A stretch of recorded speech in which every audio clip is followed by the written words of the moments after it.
Hey, welcome to On the Up and Up with Patrick and Talisha. In today's episode, we're going to be talking about keeping up with the Joneses, why they make you so mad, how that impacts your marriage, and what to do if your status changes as a family.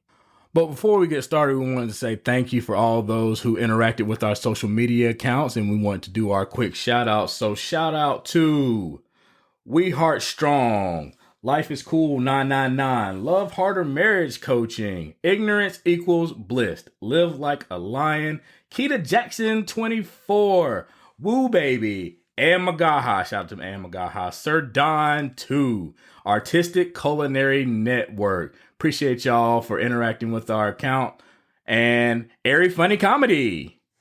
All right, so I have Lindy and Amber, Bethany, Ebony, Allison, and Trisha. And then we also have another review. Hey. So our review comes from Ashnick864. Hey, Ash Bash. So I love that Talisha and Patrick are honest and open without disclosing too much personal information. I can hear that they are learning more about each other, even though they have been together forever. Thanks, Ashley. Man, appreciate it.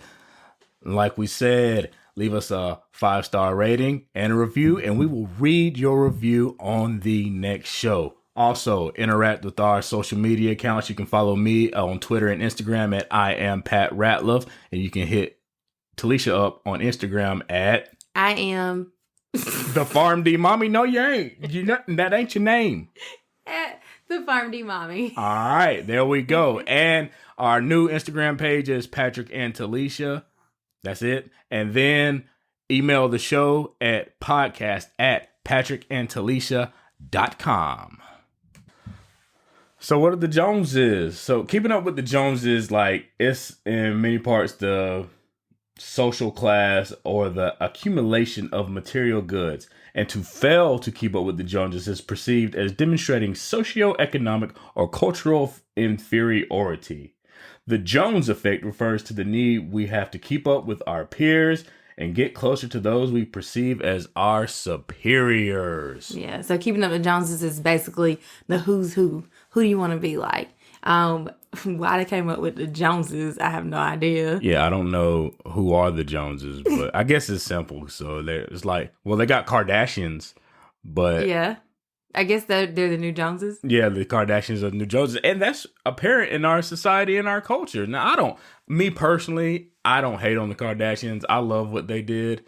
It's pretty much opened up a new wave. It's opened up like a new career. I mean, I don't hate on what they did either, but at the same time, I do think that sometimes, I don't know, I don't want the Kardashians to be my Joneses. Yeah, you don't want, but that's what people are craving. And when I say they created like new careers, like people can sit at their house and like, it's like the influencer industry. Right. Because yeah. I seen them on like a 2020 interview, and I think, what was her name? Barbara Walters. She was like, so what do y'all actually do? Barbara was throwing shade. Yeah, she was definitely she wanted to throw shade, but at the same time, it's like, if you can monetize like being you, they monetize being themselves. I mean, I think that it all goes back to Kris Jenner because she's the mastermind behind it all. Yeah, mastermind behind it. She turned a embarrassing situation into a freaking like $9 billion empire. Yeah. Matter of fact. I mean, gosh. And they literally, and then whenever they have babies, their babies get a deal with the show. Like, it's just crazy. Like, you born into that family or you make a connection with that family, like, you're an instant millionaire. Yep, you are set. You're pretty much set. And like I said, they don't have any talent. They just manufacture drama and people watch. I think that's why some people watch. I think people watch because they want to see the train wreck happening. And then other people want to be the train wreck. Yeah. So yeah, it's very interesting. So I think that the Joneses that we should talk about though is more like along the lines of like marriage. So whenever people say keeping up with the Joneses in regards to marriage, it makes me think about like, oh, you know, that person has a big house and they have the perfect family. They have a nice car. kind of more along that lines. Relationship goals, right? Yeah. Like, relationship goals, and rather than like celebrity. Yeah, you see it on Facebook, and you're like, oh man, those are relationship goals. And for a moment, I mean, I thought of ourselves as far as like relationships before we had any power and wealth, which we really don't have.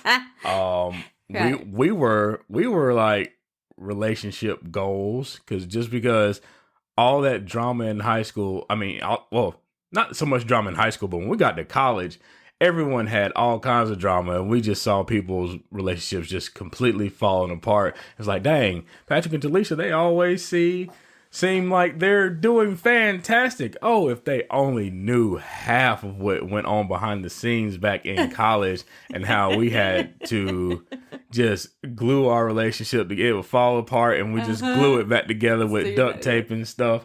Yeah. But that's what our relationship's all about. I wasn't going nowhere. I knew we were going to get married since day one. I was going to do everything in my power to keep you and marry you, because that's what I want to do. But to the outside, everyone seems like, oh wow, man, so they've been together through high school too. Oh man, that's crazy. So I did take pride in sort of being that example for the other people in college. And it's good to be the example, but like you said, behind the scenes. So going back to high school, so Patrick is 2 grade levels ahead of me. So he was so sweet and went to a school that was close by to our hometown. So he was only about 30, 40 minutes away from me while I was in high school. Yeah, and I could come back on the weekends.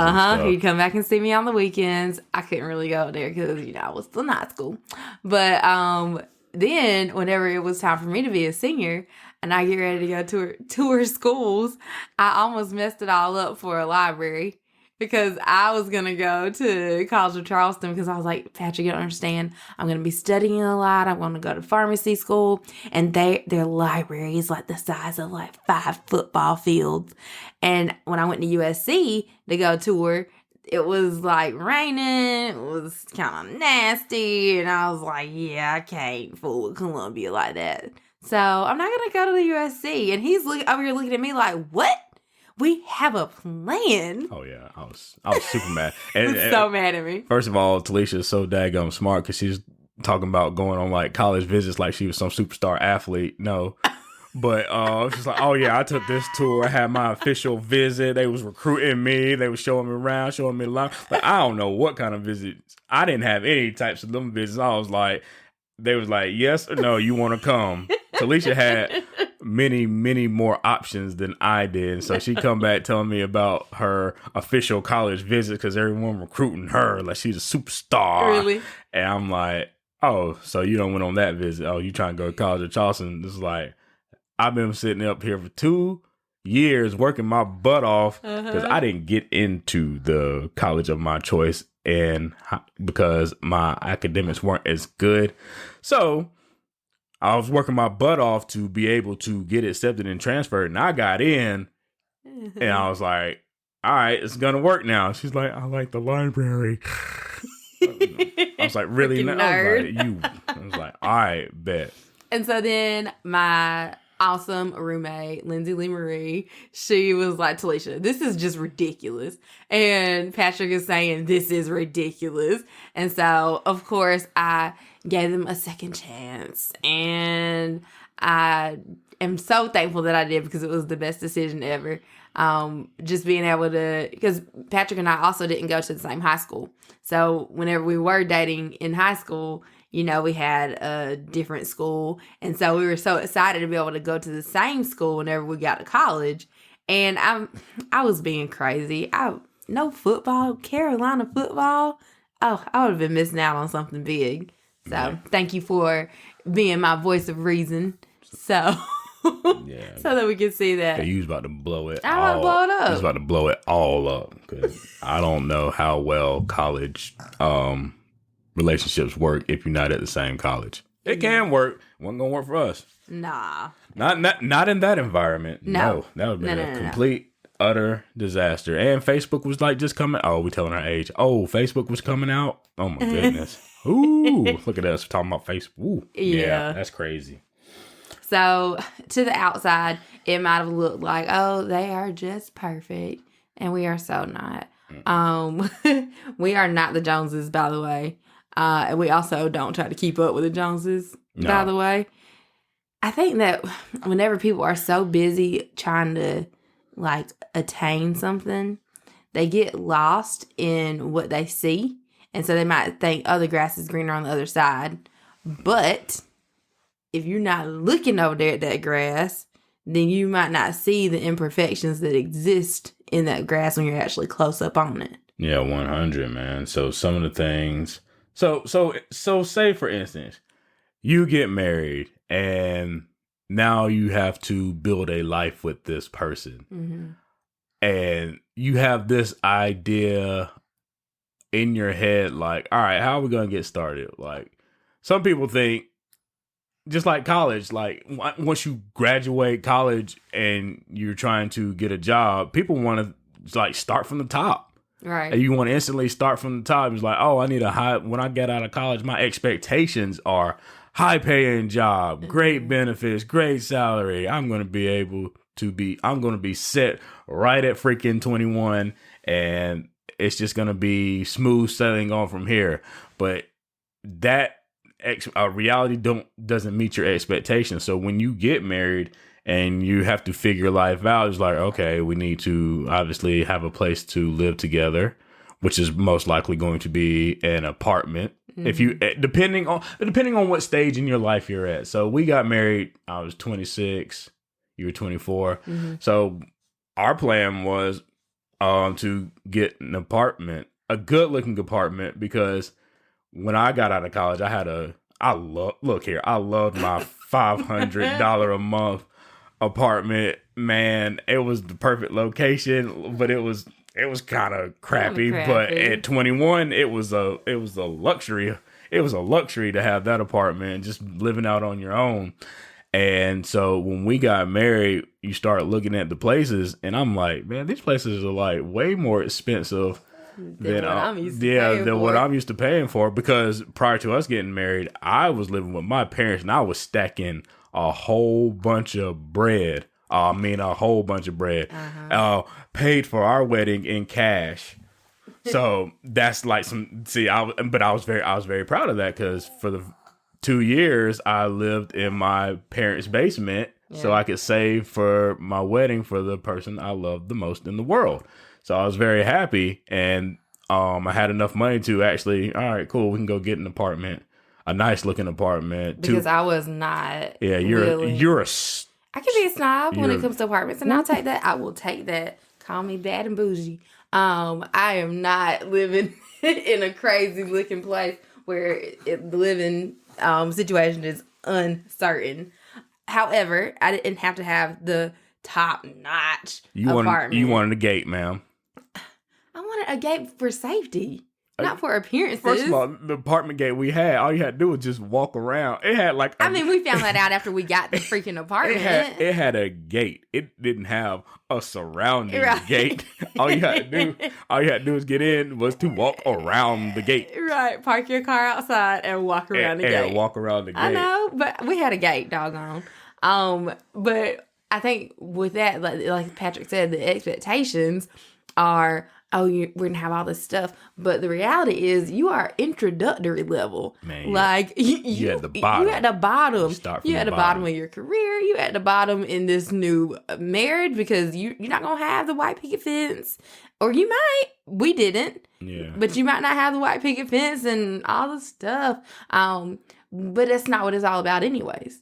So I think that just having those dreams are good. But don't compare your situation to someone else's situation. Like whenever you get married, you might go live in an apartment, and someone else gets married and they might have a house instantly. Well, does that make them in a better situation than you?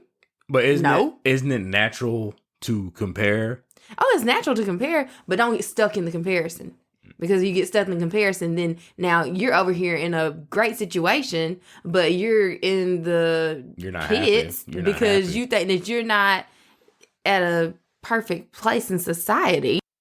And I mean, I think that one is really important, especially for people who are newlyweds or people who just haven't had the opportunity to get a house. I mean, the market is definitely not in favor of buyers right now. So I think just being content, man, being content in where you're at, and then just having these goals so that you can go to another level and get out of the introductory level. Right, setting those goals, man. So house is probably one of the first things that you're going to try to keep up with the Joneses with. Mm-hmm. Maybe. And then a big one that we have is cars. Oh, yeah. Because we think that cars are a huge status symbol. And it depends how much value and stock you put into your cars. Me personally, after having like crappy cars for a long time and breaking them. Okay. Yep. No, they broke because they were crappy. Oh, no. They broke because you were driving them. So you didn't break any cars? I mean, you broke the cars for me, Patrick. All right. What cars did I break? You broke your first, the blue little thing. Your first car, you broke it. The first car that I had was a blue lemon. The blue lemon. The blue lemon. It was a lemon when I drove it off the freaking lot. Well, out the lady's house. You mean out the lady's backyard. So, yeah, that was a lemon. Yeah, but you broke that car. I've only broken the Camry, the Nissan Altima, the Nissan Maxima, and the O.J. Simpson Bronco that y'all had me driving around. Yeah, you did it. But so with that being said, we don't really give a crap about cars. I don't really care. I still don't care about cars, and I think I get that from my daddy because he used to sell cars, and he'd get a car, he'd hold on to it till the wheels fall off, and that's how I take my cars. I'm like, I will drive this car till the wheels fall off. And then he tried to instill that in me, like So I bought my car, my first car. I bought it. I paid for it, paid it off, everything. And so then whenever I became a pharmacist, I was like, I think I could probably get another car. I mean, maybe not a new car, but I can get another car. And Petra was like, no, you need to drive that car. So I drove my car from undergrad to pharmacy school to post-grad. And you dang right. And then I made such a stink about it. But his car did end up dying, so he had to get another vehicle. And so I made such a stink about it. Like, he let me start driving his car. And it was good. But then whenever we had these kids, of course, we had to get another car. And so trying to figure out, okay, well, how are we going to go about this? This was a big, like, conversation to be had because Patrick was like, no, we should not do that. We should not do, no. Me, on the other hand, I'm like, this is my chance. I can finally get an SUV. Finally. We got the kid. Oh my gosh, I got all this stuff. And he didn't understand because he didn't have to lug the kid around and here and there. And so I finally got the Highlander. And I will tell y'all, I felt like I had arrived with my Highlander, my Toyota Highlander. I was like, yes. When I walk out to the vehicle, it was on. And Patrick was looking at me like, who cares? Yeah, it doesn't matter. You get to point A to point B. It doesn't freaking matter. Well, it mattered to me. No. And just like, because I've always had bad cars, I mean, they serve their function, but and like I said, you don't see me with pictures posing by a BMW or a freaking whatever they do on Facebook, social media. Got my dream car because it's just a big bill to me. I mean, I agree with that. I do agree with that, and that's why for us we went with like Toyota or Honda. We weren't trying to go to a really high end car. So Patrick's uncle sells cars, and he made the very good realization for us. He was like, once you get that BMW, you can't go back. You can't go back. So where are your new goals? Where you gonna go from here? So we were like, okay. So we went from the Blazer, Betsy, to the Honda Accord. Okay, great. To the Toyota Highlander. Great. We're still going up. But we ain't jumped out the Toyota Honda family just yet. We still Hondas and Toyotas yet. I think our next step we might progress into a Acura. Yep. Maybe. But I see so many like young people going out there and getting Mercedes as their first cars, and that's perfectly fine. But if your situation changes or something happens and you won't have to like downgrade, you're not going to be able to downgrade, because once you drive a Mercedes and you have to go back to a Honda or something like that, you're not going to be able to do it, because you've tasted like the good life, the greatness, and you didn't progress to it. You went out there and got it fast, and just because you went out there and got it fast don't mean that you can actually afford it. Right. So yeah, for us, it was just like, let's be on a progression, because I mean that is definitely a way that people like to keep up with the Joneses. It's with them cars, man, and you can seem like you're doing better than you actually are. Well, you can be car poor. You could be car poor, you could be house poor. And see, another thing is with the house and with the car, people think, oh well, that is my symbol of having a good job.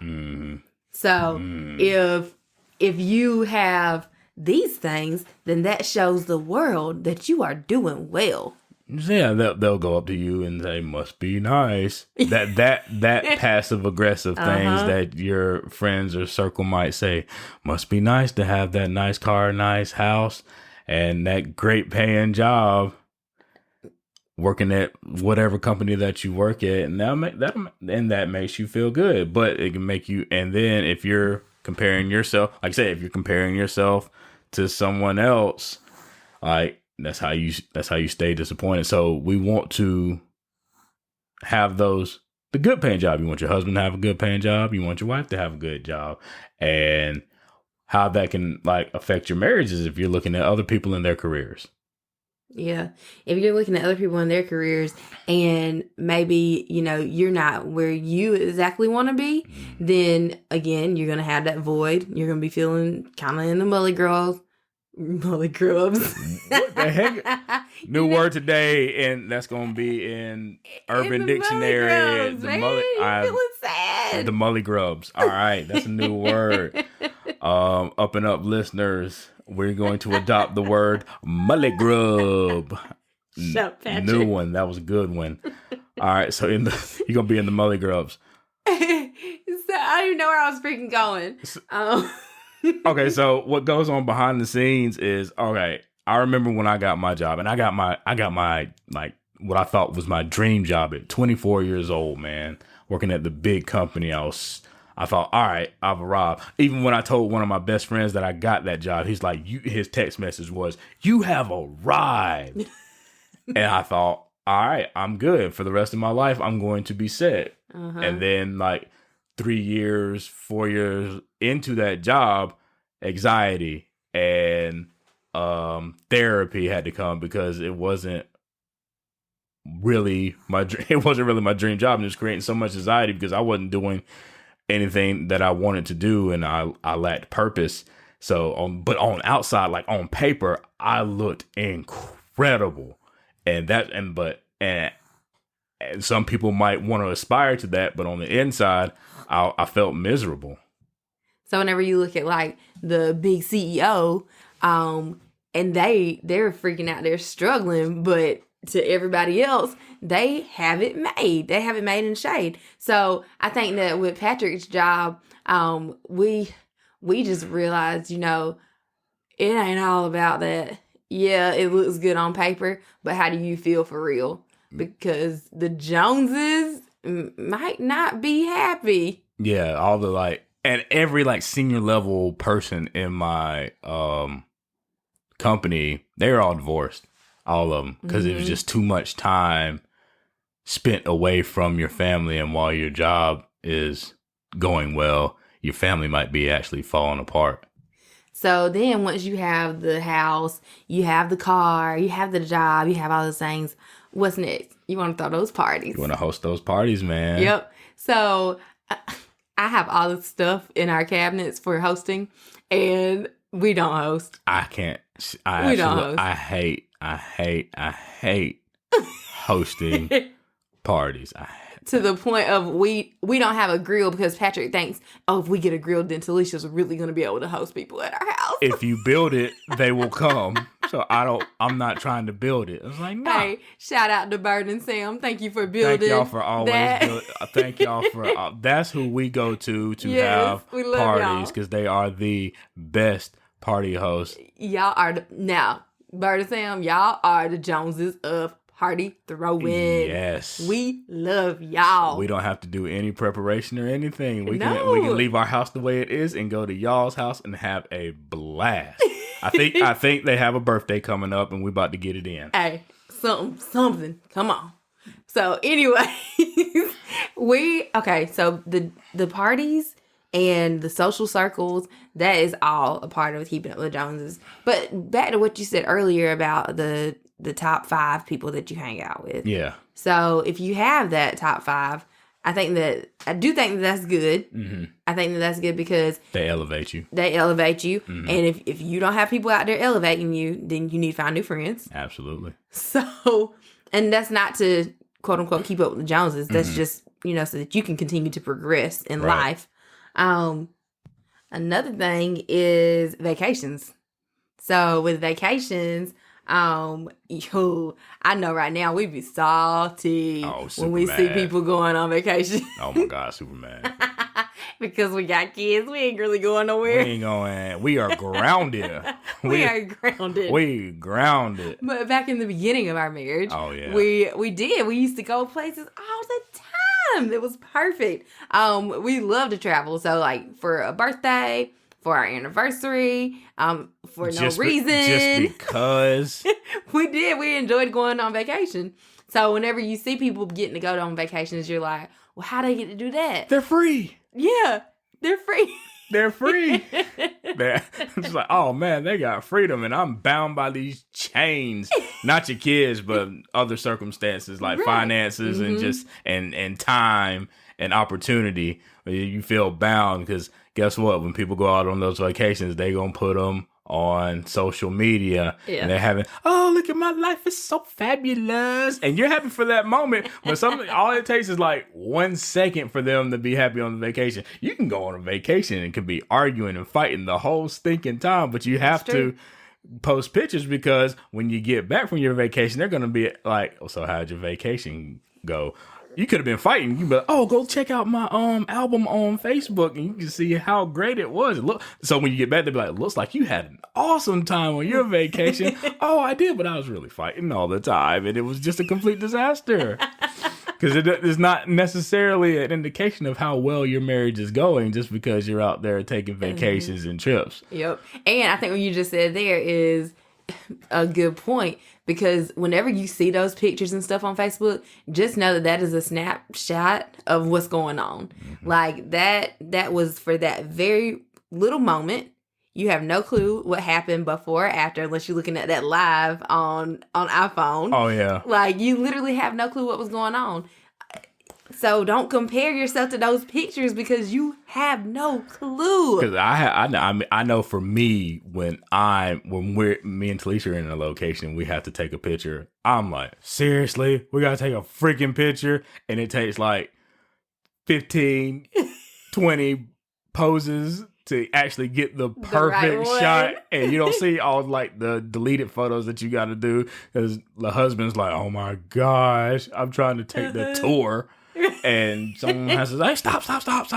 Well, we if got to get a someone picture. doesn't say stop, then you don't capture the memories. And then you have nothing but your little memory in your head. All it does is take up memory in the iPhone, and you can't download the Bible app and because you out of data because you got so many doggone pictures in your phone. Yeah, you got to upgrade the cloud to $2.99. First they get you at 99 cents, then they be like, all right, let's upgrade to $1.99. Oh, that ain't enough. $2.99, and then all of a sudden you at okay, you need $9.99. You need this 2 terabytes, and you do the family sharing. Shout out because we definitely just did this because album straight up full right now.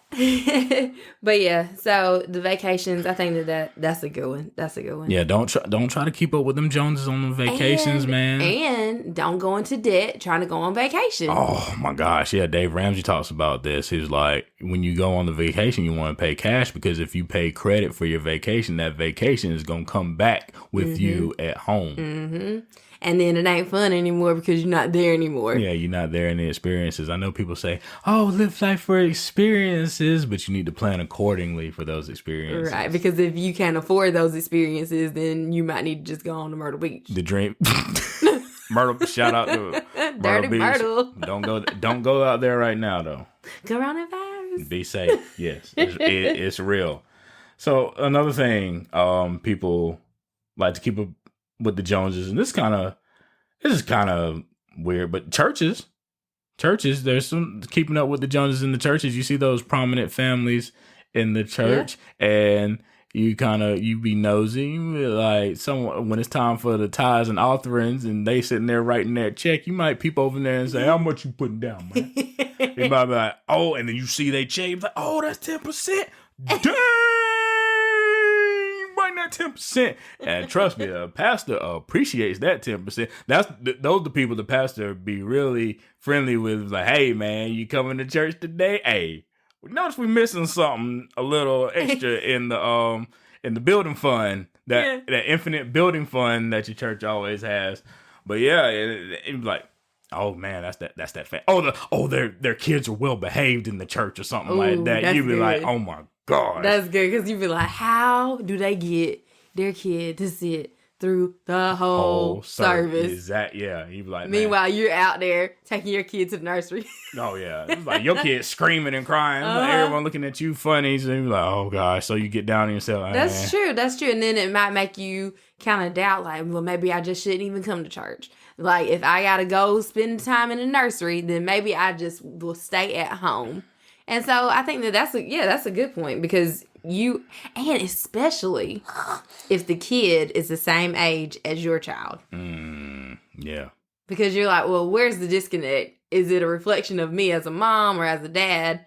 Because my kid is up and down, but this other kid's just sitting over there reading a book. Mm-hmm. It's not, and might not have anything to do with you as a parent. It just might be the child and what phase they're in. And the old people will take jabs at you all the time, because that's what old people do. Like, you ain't raised them right. Whoever raised you wrong. That's what it is. The kid's bad today. You need to go out there and beat them with a switch. Stop doing that timeout. Yeah, ain't no that timeout don't work with me. I got hit with a wire and a hanger, and that's why I'm the great person that I am today. I like your voice. Give me a freaking break, man. Good impression. So yeah. So keeping up with children in general, I think. Not necessarily just at church. Woo, man, keeping up with Jones and the children. So as new parents, man, it's real, man. Those milestones, man. Yeah, developmental milestones. I remember being on Facebook, and a friend of mine had a child that was, I think the child might have been a month younger than Weston, and she posted about them getting a new dog. She said, my child said puppy today, so I think we're going to go get a new dog. And I'm over here like, what? My child said blah, blah, blah, blah today. And here your child said puppy?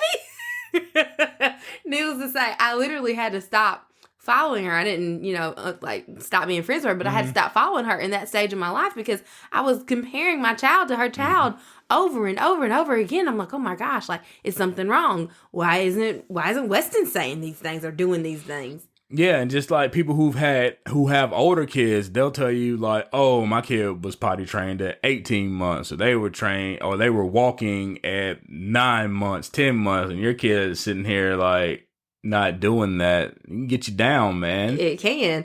And on top of that, with different gender children. So if you have a girl versus a boy, well, girls are so much more advanced than little boys. Yeah. So you just have to take things with a grain of salt, because you will totally drive yourself crazy trying to look at other people's kids and looking at your kids and trying to see if they're going to do the same thing. Yeah, and then you'll be trying to like, oh, well, they don't go to daycare. Maybe I need to fork up the bread to put my kid in daycare so they can develop faster, so they can be in the same programs and stuff. And that's like parents sending their kids to these $40,000 academies and stuff, and they're like 3. Right. That's ridiculous to me. No, well, to us, yeah. Well, yeah, it's ridiculous to us, but I was listening to Gangster Capitalism with that cheating scandal, with the education scandal, kids like cheating to get their kids into the college. That starts all the way like at like pre-3K or whatever. Yeah. With those academies, and one of the experts came on there and said,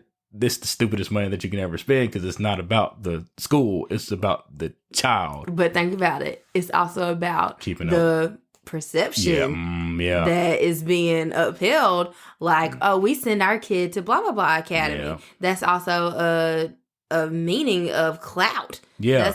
That's all those, about that. Those schools have waiting lists. Like Exactly. before the kids are. So in LA, I was hearing this story like their kid's like 1 year old and his friends are telling him like, all right, so what schools do you have? What waiting list are you on for the schools that he's going to get in when he turns 3? Like you got to get on those waiting lists before they even become of age. Uh-huh.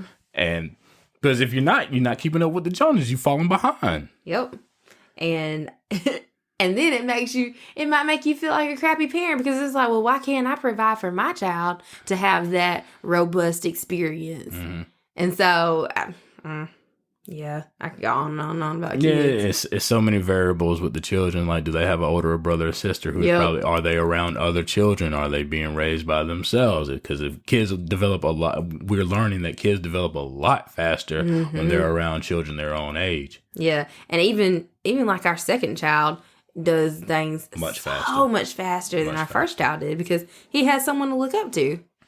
I gotta ask you a question. Is keeping up a Jones in the mommy world? Is keeping up a Jones is a thing with like, oh, she breastfeeds. Oh, they do Similac or formula. Is that a thing that gets moms down? Yeah, I think so because a lot of moms do want to breastfeed, and some people just don't make as much milk as others.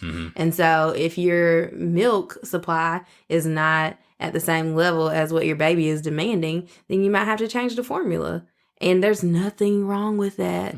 However, people always want to say, oh, breast is best. No.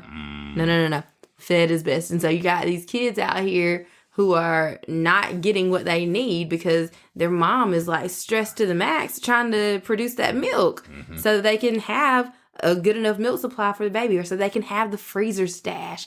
And that's like, it's crazy because people like to stunt on Facebook with their freezer stash. Like, I got all this frozen milk. I'm about to donate it. Right. Meanwhile, somebody else is over here just struggling to feed their kid for the day.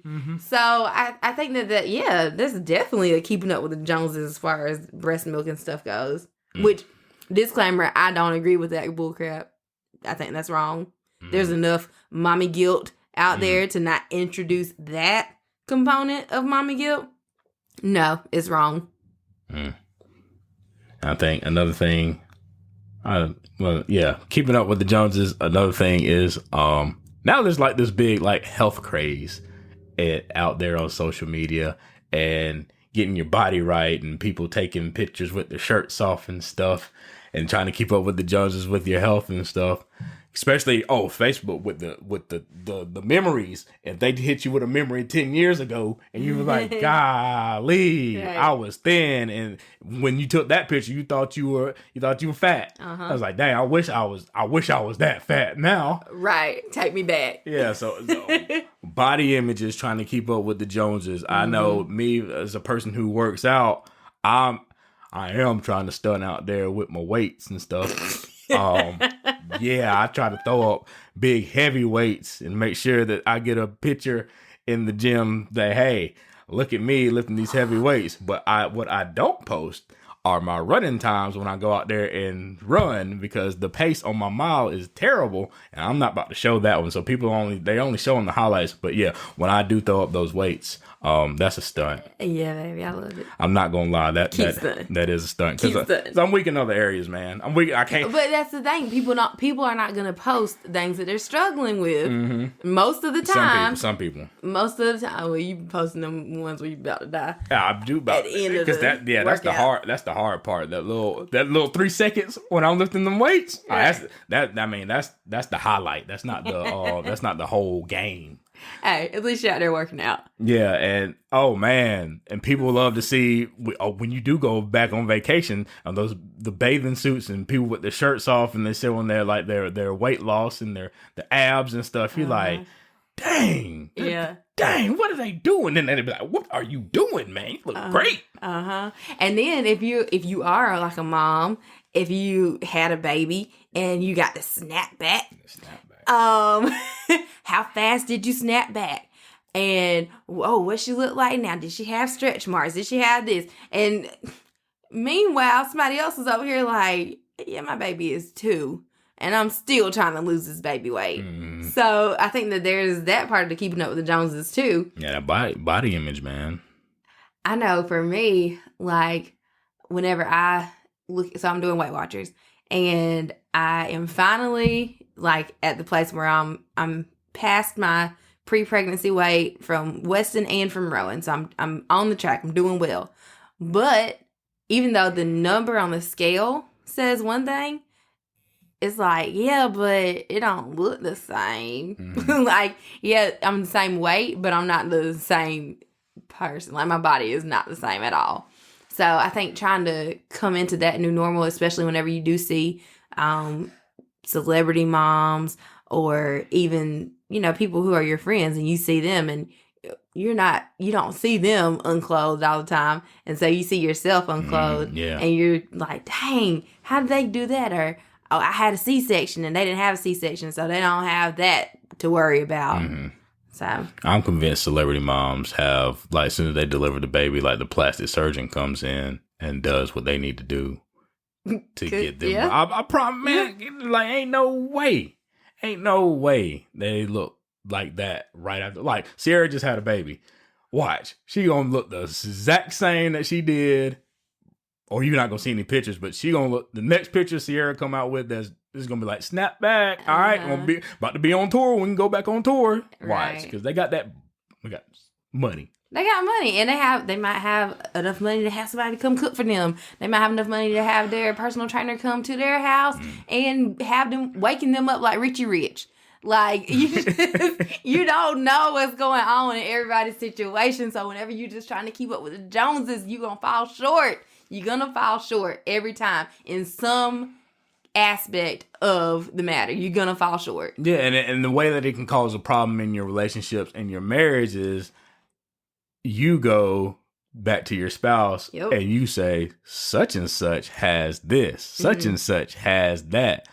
Did you see the car that they just bought? Oh my gosh, it's so amazing. And your spouse is like, oh my God, I don't give a crap. And it makes them, that can create some arguments in your relationship. It's like, well, I ain't them. We'll go marry that mother sucker then. If you like them so much, but they so goddamn good, why don't you go out there and marry them then? Shoot, going out there talking about that, I don't want to hear that stuff. They don't want to hear that. And it might be, okay, well, you're telling me that because why? You're telling me that because we need that? Or because you want that? Or you think I want that? Or what is the reason behind you telling me that? I ain't got a grill. I can't cook. I ain't got no grill. All right? I'm sorry. You know your limitations. Know my limitations. Like I said, I don't want people coming over here. Shoot. So, what about... Oh, no. Granite countertops. Oh. You better... Oh, yes. Granite countertops. Now, when we moved into this house... First of all, let me tell y'all a story about when we moved into this house. Patrick did not want to move into this house again. So, what? No. I did. You did not. Patrick didn't even come with me to look at houses. Go check out the Dave Ramsey link. I was just trying to follow Dave's advice. Okay, so we didn't follow it. So... I went and looked at houses. I found a house that I liked. And Patrick said, how much? And he just kept saying, how much? He didn't care about anything else. So whenever we got ready to go sign the paperwork and stuff, they're telling us like, okay, this debt is for the two of you, yada, yada, yada, doesn't matter. And so our realtor, he is kind of looking at the lady, and he's like, Patrick's like, I hadn't even seen the house. And they are all like, put the pens down. What are we doing here? I'm like, it's okay. He hadn't seen it. He doesn't care. He just wants to know the price. I do not care what the house looked like. Yeah. So whenever we got in the car and we got ready to drive to our new home, we get into the neighborhood and Patrick's like, is that our house? No. Is that our house? No. Is that our house? And so these are bigger houses. Oh, much bigger houses than what we had. I say, Patrick, look over there. You see the smallest house in the cul-de-sac? That's our house. And he's like, oh, okay. I mean, I don't know what his expectations were for his budget, but that's what you got. And we are very happy that we live in the house that we have now. Gosh. We are so happy that we did. So in doing so, I had to become happier. I was happy at first, and then I was like, I don't really like this house anymore. I kind of want to get a bigger house. We don't have enough space. It's always, we don't have enough space. We don't have enough space. And so it all and Patrick was actually going to like follow me up on this crazy, dumb plan. And so whenever he was like not pushing back, it wasn't even as alluring anymore. So I was like, well, no, I don't want to do it. So you're saying you want to fight about he ain't fighting for it. I don't even want it that bad. I don't want it that bad. Nah, we'll just stay right here. We literally just stay right here. So it put us on the adventure of, well, let's just make some changes in our home that makes it more of a home instead of just a house we live in. Water your own freaking grass instead of looking at the grass as greener. Yeah, exactly. So water your own grass. So that's how I got them granite countertops. Yeah. Because I was like, you know what? If this kitchen had granite countertops, I think that would make me more happy. But backstory, Ariel has said to do the granite countertops in the first place. And I was like, nah, I don't think we need that. I don't think we need that. So she helped me with the whole renovation in the kitchen and everything. And then we did it totally backwards. You're supposed to get the granite countertops first. But I was pushing back. And so finally we were able to get everything done, and then we had to get the granite countertops, and Patrick was like, oh my gosh, now she thinks she has finally arrived. I can stop hearing her talk about new houses, which it did. It stopped me. I used to like to go look at new houses at the model home, and and so I can get ideas and inspiration. So it helped me because I feel like that was a way that I was trying to keep up with the Joneses. Mm-hmm. So what do you do if you were at a certain social status? I'm doing air quotes because I know y'all can't see me. A certain social status with air quotes. And something happens or dramatically happens in your family, like a spouse gets sick and you're stuck with like medical bills, or someone decides to quit their high paying job and start a business from scratch. Who the heck would do that? Freaking what do you do with like your status symbol? Like, do you hide it, or you don't talk about like we just took a huge pay cut? I know. For us, I think that we always talk about it. Yeah. Because if you don't talk about it, if you don't say, "Oh yeah, we can't do that," then you're gonna be like busting your own chops whenever it comes down to it, because you're gonna be trying to do that vacation on credit and come back and pay for it. It's like Fun with Dick and Jane. Oh yeah, yes. That movie with Jim Carrey and the lady from Madam Secretary, I forgot her name, but he had lost his job and they were still trying to keep up with the Joneses and still like pay for landscaping and drive his BMW. He had no job, man. So do you try to hold on to it for you don't change your lifestyle. Your lifestyle is going to take a huge hit, but you can't No. You can't take a Nope. You can't maintain the same lifestyle and have that huge pay cut that you have. You gotta make some adjustments. So yes, like Patrick said, you got to make some adjustments, and I just think for us, it's always been beneficial just to be transparent. Like, don't try to say you can go and do these things that you know you can't do. Or Like, try to put it on credit or something. and put it on credit. And if you're trying to quote unquote explain these things to your friends, then your friends, if they're really your friends, are gonna understand. It's like, oh yeah, they just started a new business, or they just lost their job, or someone got really sick, or their parents are really sick, and they have to spend more time with their family, and they can't go out as much, and you got to understand that. But sometimes when people ask you, "Hey, can you do it?" and you kind of feel embarrassed, like, "Oh, we really can't do it," or saying no sometimes it sucks. It does. It might suck. And then if you say no too many times, will they stop asking you? Yeah, you don't want that. You don't want that. Yeah, because I'm definitely that friend who says no all the time. But if that invitation stops coming, I'm gonna be mad. Yep. Um, But that's another thing with just like in your relationship, you have to put up those expectations. You have to do the same for your friends. Another thing, so if you're another thing people keep up with the Jonas with, getting somewhere at a certain age. So if you aren't married at like 30, or you haven't had kids at 25 or 30 years old, what are you, and you're trying to like speed up, or you go out there and end up dating the wrong person, or you, good Lord, you marry the wrong person because you think you're supposed to be married at a certain age. That happened, man. I see that happening a lot. And then they might have pressures from their parents, because, oh, why aren't you married? And we want grandkids and da-da-da-da-da. Like that. They want grandkids. Look, if you old and you want them young people to have some kids, you better be darn willing to babysit. Right. And to buy some diapers. And buy some diapers. Don't forget that part. Yeah. Shoot. But yeah, no, that's a good one, because whenever you are a certain age, you do start getting those pressures. And it's like, well, you're not getting any younger, and not everybody wants the same thing in life. And I think people just have to be respectful of that. Yeah, you think that you're failing, and that can lead to a like huge depression. And on top of that, if you are in those quote unquote places that you're supposed to be at those certain ages, like, don't look down on other people just because they're not there. Right. And even if you're at a certain age, even if you're in your 50s and you get divorced or something, and you feel like, oh man, I'm starting over, man. I should be, or you're like close to retirement age, and you're like, dang, I didn't really save as much as I was supposed to, so I got to keep working while they get to retire and enjoy the life, man. That's another thing. Like, it happened. I don't think, and the funny thing to me is, like, when I was growing up, I was like, man, at 40, you better have everything figured out by the time you're 40, and that's just not true. It's like when we went through coaching school, man, I was looking at all these people and I was like, oh, they just like, they lived a certain life for like 20-30 years, and they were like, oh, this ain't it, man. And they want to like completely start over. It's okay to wipe your slate clean and start over. Yeah, nothing wrong with that.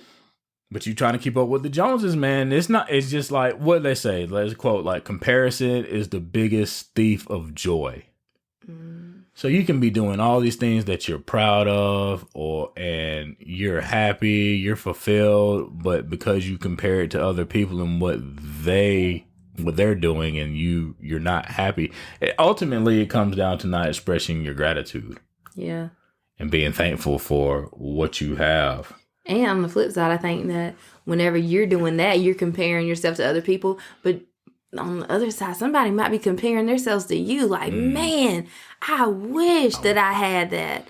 And you're over here being so ungrateful, like a little brat. And people would kill to have the family that you have, to have the marriage that you have, to have all the stuff that you have. Yeah, like the chemistry with your wife. Like, look, we may not make all the money in the world, but doggone, we're like super happy. Because like I said, and it takes a long time to make a lot of money. Like, usually, and you're comparing yourself to like older celebrities, man, they're like 40, 50, 60 years old. And they've been building that over the course of like 20 years, man. And you're just sitting here like at 25, 30, 35 years old thinking that you should be at that level or whatever, and you're not there, and you get down on yourself. But what should you actually do? I mean, like, so who should you actually like model your like marriage after? God. I mean, you gotta have God in your marriage. You have to be all about the God life. Like, that that tops everything. Right. Because you're thankful. Because you'll be thankful because you're living. Because you're like, when you're filled with the Holy Spirit, you don't need anything else. Mm-hmm. That is the beautiful part about it. And like I said, I'm still on that journey. I'm still trying to get there, but it is very freeing. Yeah. And that's a huge lesson that we have learned. It's like, all right, and love whatever you have. Yep. Whatever you have, like, it's like, and you want to move on, like, how you can't move on to a bigger house if you can't keep your small house clean, because you don't have that mindset or mentality yet to be able. Because if you move into a big house, you can't keep the small house clean. You're just gonna be mad at the big house because it's gonna be more stuff to clean. Yep. Or you want to move into get that better car. You can't even take care of the car that you have right now. You don't even like get the oil checked and the tires rotate. You don't even do the maintenance, or you don't even keep the windows clean. So how are you going to be ready for a fancier vehicle? You're just going to be having a dirty, fancy car. Yep. It's like you gotta do things progressively at your pace. You have to set your own own goals, your own vision for what works for you and your wife.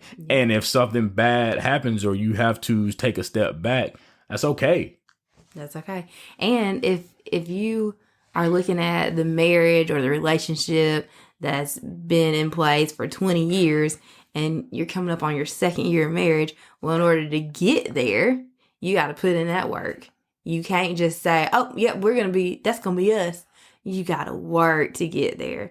So like Patrick said, watering your own grass.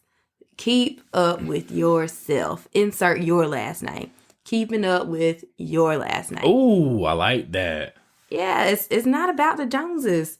Who cares what everybody else has? Be happy for them and what they have, but be happy with yourself. I like that. Keeping up with your own last name. I think we're gonna end it on that one. That I couldn't have said it better, my dear. Thank you. Wise words from a wise woman, and a lot of lessons learned. And a lot of lessons left to learn. That is it for us this week, and we will catch y'all later.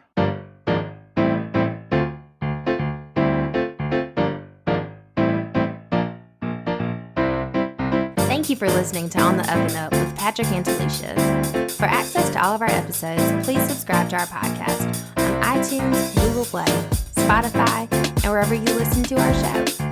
Leave us a 5-star rating and review on iTunes, and we will give you a shout out on our next episode. Stay connected with us on Twitter and Instagram at I am Pat Ratliff and at the Farm D Mommy. Thanks again for listening, and we will see you next week.